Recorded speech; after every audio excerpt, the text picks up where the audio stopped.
Batman, le Chevalier Noir, est bien plus qu'un simple personnage de bande dessinée. Il est une icône culturelle qui a traversé les âges, reflétant et souvent influençant les tendances artistiques et culturelles de son temps. Sa longue histoire, riche en métamorphoses, est une toile fascinante sur laquelle nous allons observer son évolution et notamment comment chaque époque a pu influencer son design. Bonjour à tous, ici Gavariel et je vous propose aujourd'hui de vous plonger dans l'histoire du Chevalier Noir en découvrant comment son design s'est transformé au fil des décennies, reflétant les évolutions socio-culturelles de notre monde. Et vous allez vous rendre compte que ces métamorphoses sont très loin d'être simplement des goûts esthétiques et choisis par des artistes. Bien sûr, il y a un nombre incalculable de versions de Batman, donc pour cette vidéo, je vais me concentrer uniquement sur ses itérations majeures et principales. C'est parti. Remontons le temps en 1939, lorsque les pages de Detective Comics 27 se teintent d'une ombre nouvelle, celle d'un justicier aux allures de chauve-souris, naissant de l'imagination fertile de Bob Kane et Bill Finger. À l'aube d'un monde en tumulte sur le seuil de la Seconde Guerre mondiale, Batman surgit des ténèbres de Gotham City, incarnant une réponse sombre et implacable à la criminalité qui y sévit. Son apparition est un spectacle visuel, un design emblématique qui marie l'effroi et la noblesse. La cape et le capuchon, évoquant des ailes de chauve-souris déployées, se mêlent à un costume gris aux détails minimalistes, dessinant une silhouette à la fois mémorable et menaçante. Un personnage qui scrute l'obscurité, une vigilance constante face au mal qui grouille dans les ruelles crasseuses de Gotham. Dans cette ère, Batman n'est pas qu'un justicier, il est aussi un détective acharné. Ses aventures nous plongent dans des enquêtes sombres, des récits teintés de noir et de gothique, reflétant le chaos et la corruption. Le jeu du chat et de la souris avec des adversaires aussi tordus qu'intelligents met à l'épreuve non seulement les muscles de Batman, mais aussi son esprit. Quant à ses adversaires, ils sont le reflet déformé de la société. Des personnalités dérangées comme le Joker ou le Pingouin incarnent la décadence et la folie contre lesquelles Batman lutte au quotidien. En bref, Batman se positionne dans sa première décennie comme un défenseur imperturbable de la justice dans un monde au bord de l'abîme. Le Chevalier Noir capte l'anxiété de l'époque. Il est sombre, implacable, mais apparaît en symbole d'espoir comme une icône de la résilience face à l'adversité. Un design iconique pour son envol légendaire comme icône de la pop culture. Puis le temps passe. Dans les années 50 et 60, l'aura sombre du Chevalier Noir s'estompe pour laisser place à une version plus optimiste et colorée du personnage. Cette période, souvent appelée l'âge d'argent des comics, a vu Batman évoluer dans un univers moins sombre et plus aventureux. Le design du personnage s'adoucit, les traits deviennent moins sévères et les couleurs plus vives prennent le dessus sur les teintes sombres qui dominaient auparavant. L'inspiration artistique de cette époque semble puiser dans l'optimisme d'après-guerre et dans un besoin de légèreté face aux réalités parfois sombres du monde. C'est aussi une époque où les comics cherchent à toucher un public plus jeune à travers des récits moins compliqués et plus accessibles. La série télévisée de 1966 avec Adam West dans le rôle de Batman est l'exemple parfait de cette tendance. Avec ses couleurs vives, ses onomatopées extravagantes lors des combats et son humour omniprésent, la série présente un Batman plus léger et presque parodique. Ces changements ne sont pas juste une question d'esthétique, mais reflètent bien les tendances culturelles et sociales de l'époque.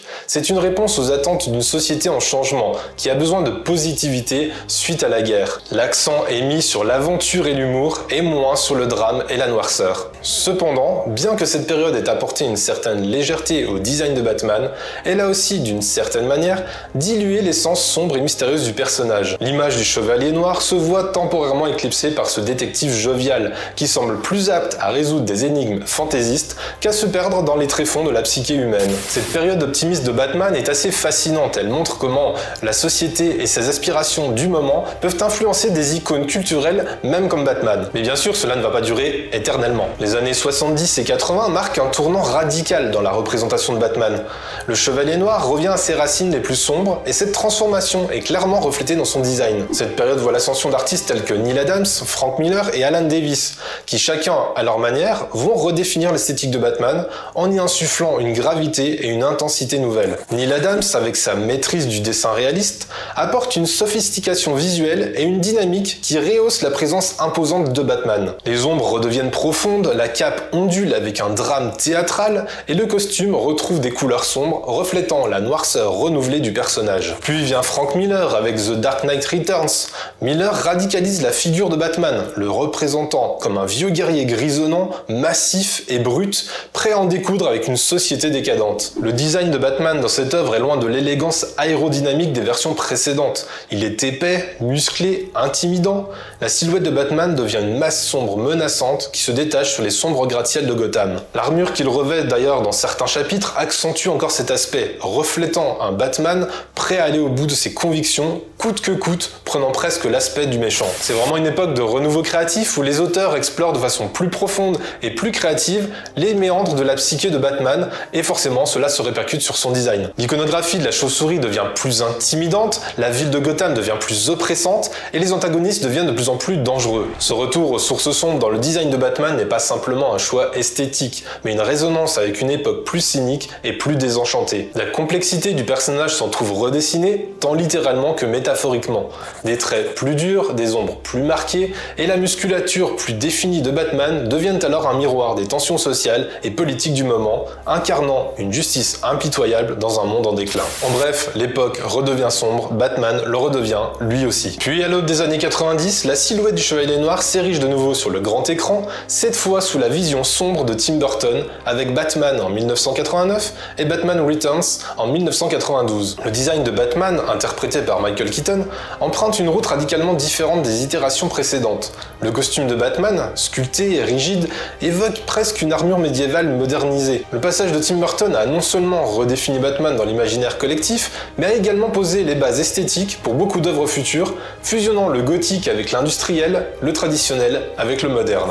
Et cette image va perdurer dans les années 90 et 2000, tout en s'adaptant aux tendances stylistiques et culturelles de l'époque. C'est une ère marquée par une prolifération de médias autour de Batman, notamment avec des séries animées influentes et des films qui vont chacun laisser leur empreinte sur le design du Chevalier Noir. L'impact de la série animée Batman de 92 par exemple est incommensurable. Sous la houlette de Bruce Timm et Paul Dini, le design de Batman revient à une esthétique épurée, presque art déco, où les formes simples et les silhouettes imposantes sont privilégiées. Les traits sont moins détaillés, mais chaque ligne compte, faisant de Batman une figure iconique et facilement reconnaissable. En ce qui me concerne, j'ai littéralement passé mon enfance devant ce dessin animé, et c'est vraiment lui qui a fait en premier lieu de moi un fan de Batman. Puis Batman Beyond, Batman la relève en VF, a ouvert une fenêtre sur un futur possible avec un jeune héritier portant un costume de Batman hautement technologique et stylisé, dévoilant une nouvelle direction artistique et esthétique qui ne fera pas forcément toujours l'unanimité. En parallèle, le monde des comics voit émerger de nouveaux artistes, comme Jim Lee, dont le style détaillé et dynamique va redéfinir une nouvelle fois l'aspect de Batman. Son interprétation du personnage est athlétique, puissante, avec un costume riche en détails et en textures. Le design de la cape et la capuche sont particulièrement soignés, la première ondulant avec une dramaturgie expressive, la seconde étirée et pointue, renforçant l'aura mystérieuse du personnage et l'icône de la chauve-souris. Les années 2000 vont également apporter leur lot de réinventions, avec des films comme Batman Begins en 2005 et The Dark Knight en 2008. Ici, le design de Batman est rationalisé et modernisé. Le costume, bien que toujours sombre, intègre des éléments tactiques et fonctionnels, reflétant un souci de réalisme qui était la marque de fabrique de cette trilogie de Christopher Nolan. Le Batman de Nolan est un tacticien, un enquêteur et un combattant, mais dans une dimension plus réaliste. Son costume est vraiment conçu pour refléter ses facettes, mêlant l'esthétique à la fonctionnalité. Dans la même idée, les jeux vidéo de la franchise Arkham ont offert une image de Batman intimidante, avec un costume mélangeant fonctionnalité et esthétique dramatique. Ce design réaliste et détaillé a mis en avant la nature double du personnage, un détective perspicace et un combattant redoutable. Dans cette époque, il y a vraiment une volonté de vouloir rationaliser Batman, mais tout en gardant son essence d'origine. En gros, on veut rendre Batman aussi réaliste et crédible que possible. Et les comics vont suivre cette tendance avec des versions de Batman plus technologiquement avancées, intégrant toujours plus de gadgets et d'éléments d'armure dans le design du costume. Des artistes comme David Finch portent une attention minutieuse à la représentation réaliste des matières et des équipements, donnant à Batman une allure à la fois moderne et intemporelle. Ces décennies de 90 à 2010 confirment donc la capacité du design de Batman à évoluer avec son temps, tout en restant fidèle à l'essence du personnage. Naviguant à travers les décennies, notre Chevalier Noir continue toujours de se transformer, toujours sous l'influence artistique et culturelle du moment. Les années 2010 à aujourd'hui n'ont pas dérogé à cette tradition d'adaptation et d'innovation. Ben Affleck reprit le flambeau au cinéma, arborant une corpulence intimidante, réminiscence du Batman esquissé par Frank Miller et lui insufflant une gravité et une menace palpable. Puis dernièrement, le voile s'est levé avec le film The Batman de 2021, dévoilant un Robert Pattinson encastré dans une armure pragmatique. D'ailleurs, les oreilles longues de la capuche résonnent comme un écho lointain aux premières esquisses de Bob Kane. Le film dépeint un Batman plus sombre, brut et intensément humain. En résumé, l'exploration des différentes facettes de Batman poursuit son épopée. Les pinceaux et les pixels continuent de contribuer à l'iconographie de Batman, dessinant les contours de la complexité culturelle et artistique de notre époque. Comme vous le voyez, ce voyage au travers les différentes versions de Batman nous permet de voir comment évolue une version iconique de la pop culture, mais aussi comment elle est influencée par l'atmosphère socioculturelle du moment. Aujourd'hui, en 2023, l'aura de Batman demeure indéfectible. Son design continue de s'adapter, de se réinventer, tout en conservant son essence d'origine. Les artistes, à l'image des époques qu'ils traversent, apportent leur pierre à l'édifice, peaufinant l'iconographie du Chevalier Noir. Que ce soit dans les films, les séries, les jeux vidéo ou les comics, Batman reste intemporel. Je trouve fascinant de voir comment chaque artiste apporte sa pierre à l'édifice légendaire de Batman. En tout cas, je serais bien incapable de définir ma version préférée. Peut-être que j'ai un amour nostalgique pour la version de la série animée, puisque j'ai grandi avec, mais les versions sombres et torturées du personnage me parlent tout autant. Mais plus important, quelle est votre version préférée à vous, et surtout pourquoi? Je vous invite bien sûr à en débattre tous ensemble dans les commentaires. Voilà, en tout cas, j'espère que ce retour et ce nouveau format vous aura plu. N'hésitez pas bien sûr à liker, à partager, à vous abonner. N'hésitez pas également à me suivre sur les réseaux sociaux, notamment sur Instagram et TikTok où je partage mes travaux d'illustration. On se retrouve dans une prochaine vidéo au cœur de l'art et de la pop culture. Je vous dis à très bientôt. Ciao!